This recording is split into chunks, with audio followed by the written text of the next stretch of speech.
umabot ng 65,520. Meron na tayong pambili ng plane ticket pag nagbakasyon tayo kasi mahal ang plane ticket. Kailangan paghandaan natin. Bago ang lahat, ako pala si Ronnie, isang OFW dito sa bansang Kuwait. Please support my channel, Ronnie Mutilla Vlogs. Like, share, and subscribe. Pagpindot na rin yung notification bell para updated kayo lagi pag mayroon akong mga bagong videos. Here we go. Bibilangin natin daw. Isang maganda at mapagpalang araw sa inyong lahat. Kasamahan nyo ako, bubuksan natin yung ating alkansya. Kasi nag-iipon talaga ako ng pang plane ticket. Kasi pag nagbakasyon ka, mabigat yung plane ticket. Kaya kailangan mag-ipon ka. Even though na may natatanggap kami monthly, ayun, nilalagay ko dito sa box ko. So, sinimulan ko to nung pagbalik ko ng bakasyon nung 2023 pa. June 1, 2023 to hanggang ngayon. Ngayon is June 21. June 21, 2025. So 2 years. Di ako nakauwi nung 2024 gawa ng maraming kadahilanan. So let's find out kung magkano na. Bigyan ko pa. Then Kuwait to Philippines for plane ticket. So samahan nyo ako. Titignan natin kung magkano na inabot. Kahit na last year kasi di ako nakauwi. Siguro itong taon na to parang di rin ako uwi kasi maraming kadahilanan. Na-extend yung pang plane ticket ko, gagamitin na lang sa iba. By next year na lang siguro. Pero gusto ko nang buksan. Titignan natin kung magkano ang inabot. Eksakto pala 2 years na. Sino ba yung mga katulad ko rin nag-iipon ng pang plane ticket?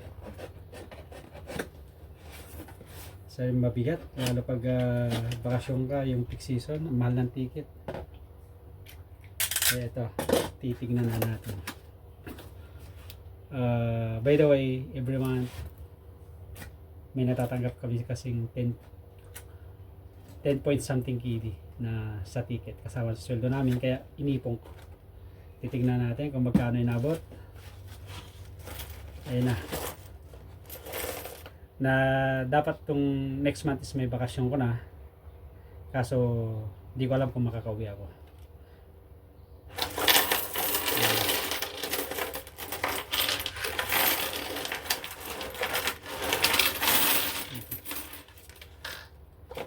Ayun, itong na to, pag nag-iipon ako,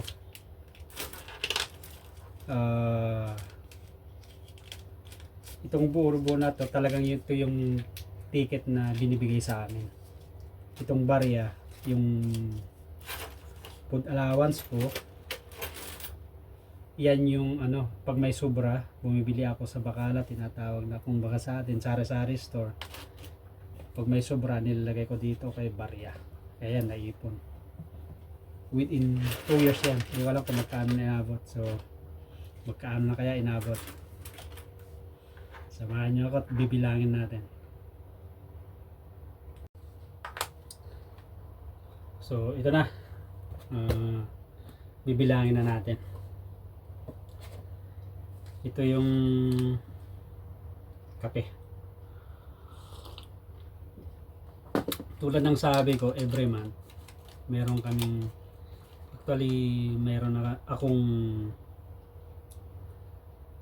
allowance per ticket, kaso every month binibigay, pero susunod siguro ibibigay na one time. Kaya ang ginawa ko 10 point, meron butal, kaya iniipon ko talaga as may plan pang plane ticket. Kasi naranasan ko na yan dati, yung pauwi ka, wala kang yung plane ticket, yung mga ilang buwan na lang, di mo na, kumbaga di mo paghandaan, ang hirap. Kailangan mo mangutang para magkaroon ng plane ticket. Pa shout out yung mga kakilala ko dyan na kailangan mangutang para sa ganun magkaroon ng plane ticket. Naranasan ko rin yun, ang hirap. Pag balik mo, ayun, magbabayad ka ulit for ilang buwan, pero talagang ganyan. Ang masakit dyan ay kung hihiram ka doon sa may patubuan pa, talagang napakahirap. Ang isip ng iba, porkit abroad ay napakaganda, pero hindi lahat maswerte. Pero ako, maswerte naman ako kasi nagkaroon ako ng magandang kumpanya.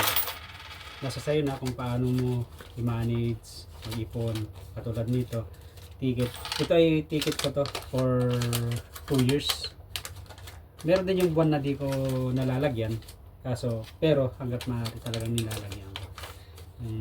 Kung sa sahod ko na pan-ticket, talagang nilalagay ko dito. Alkansya ko na to. Kasi ang hirap, tulad ng sabi ko, yung papakasyon ka, walang ilang buwan na lang, wala ka pang pan-ticket, problema. Kasi nasubukan ko, tulad ng sabi ko. So halos 2 years 1 month kasi mag 2 years 1 month by July 1. Titignan natin kung magkano ang inabot. Yan. At saka itong mga barya na to, tingnan mo pag naipon sa in the long run, yung mga pag bumibili ako sa sa sari-sari store, kumbaga sa atin sari-sari store, bakala tawag dito. Pag may sukli ako, yan nilalagay ko diretso yan. At kung yung budget ko sa pagkain, halimbawa 30 KD, depende sa matitira kong pera. Pagdating ng swelduhan, katapos ang pag may natira, nilalagay ko rin dito. Ayan, may ipon. So titignan natin kung may magkano inabot. Kaya kada sweldo talaga tinatanggal ko na yung 10 diretso dito, kasi yun talaga yung sa aming pay slip ay yan yung may 10 point konting butal na pang plane ticket, kaya iniipon ko talaga yan. Nakakamiss din ng Pilipinas, gusto kong magbakasyon, kaso nga lang nagpapaaral tayo siguro at may mga dahilan kaya di tayo magbakasyon. So minsan kailangan natin magsakripisyo talaga. Dami rin pag naipon, sana.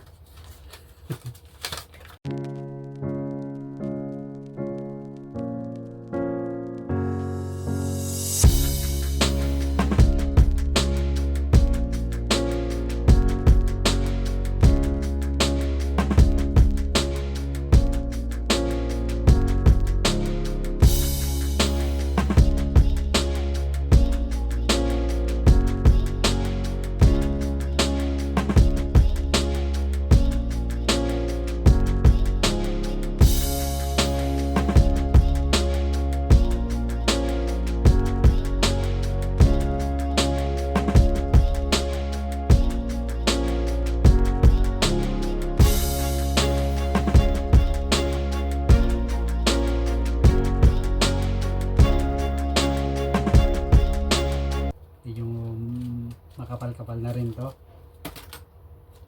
at bibilangin natin yung barya,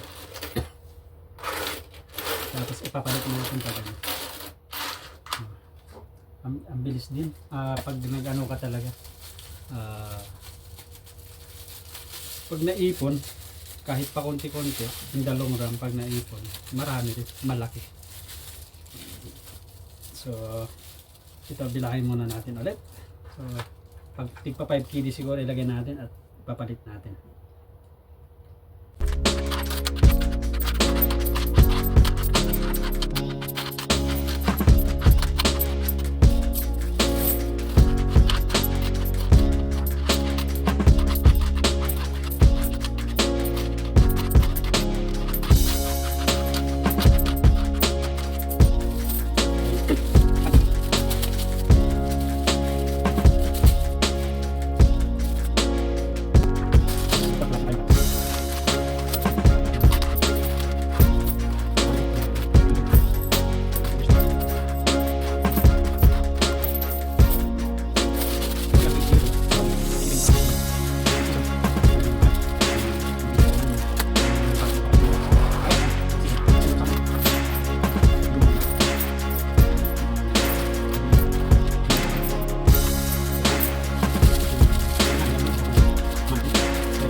Kailangan pa rin minsan talaga pinipili pa sa pinipili sa kailangan ng buhay. Hindi mo ba yung mahirap buhay mo pa rin ang lambot.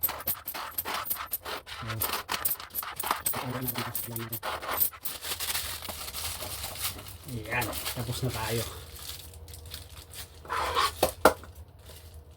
Dinivide ko tigpa 5 kilos at ipapalit natin.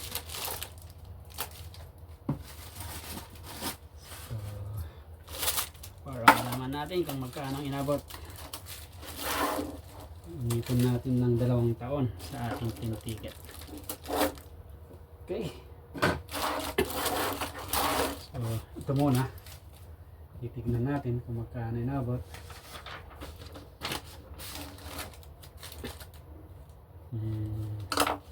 2, 3, 4, 5, 6, 7, 8, 9, 10, 11, 12, 13, 14, 15, 16, 17, 18, 20, 21, 22, 23, 24, 25, 26, 27, 28, 29, 30, 31, 32. So 320. 1, 2, 3, 4, 5, 6, 7, 8, 9 TD.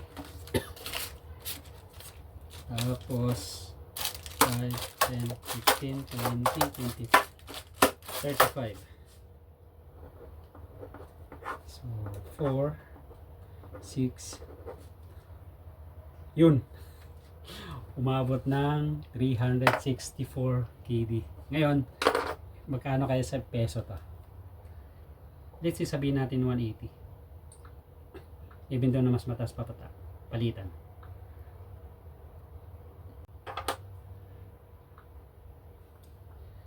Kaano kaya kung inabot?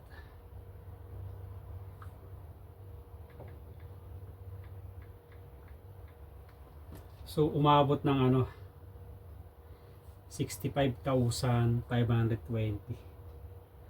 Yung convert ko na doon sa pinakamababa, 180. So ngayon, habang binibilang ko to, nakapag-decide na ako.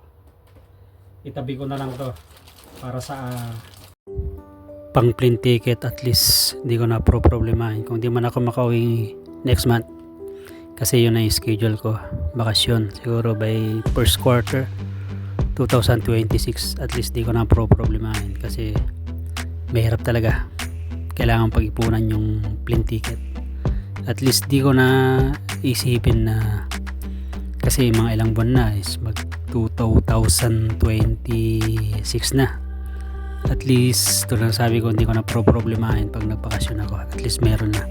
So ito yung way ko para makapag-ipon talaga ng pang plane ticket. Parang alkansya monthly nilalagyan ko, kasi may tulad na sabi ko, may natatanggap kaming plane ticket monthly 10 point, may butal konti yun.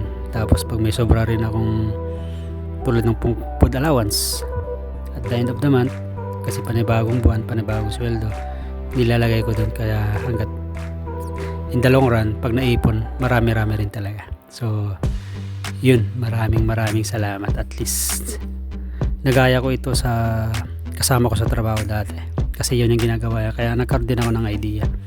So actually pangatlo ko na rin ginawa to, bakasyon ko, kasi by ngayong July 28 magano na ako dito eh, 2 dekada, medyo matagal-tagal na rin, 20 years. So yun, sana yung mga kapwa ko FW pwedeng gayahin to. At least kapag pabakasyon kayo, hindi na kayo problema ang pambili ng iyong ticket, kasi tulad sabi ko, kahit pa konti-konti yung dalawang run, kapag inabot ng taon, medyo malaki-laki rin. Sana may natutunan kayo dito. Sa maraming salamat. Dito pala sa sa bansang Kuwait, mataas din ang cost of living dito, mahal din ang bilihin. Dito nga, kung ikukumpara mo sa atin, sa kondominyo na kami nakatira. So yun, kailangan talaga marunong kang mag-ipon, mag-manage ng iyong pera, yung sweldo, kailangan mo talagang mag-ipon. So mga katulad kong OFW, pa-comment yan kung yung sinasabi ko ay totoo o hindi.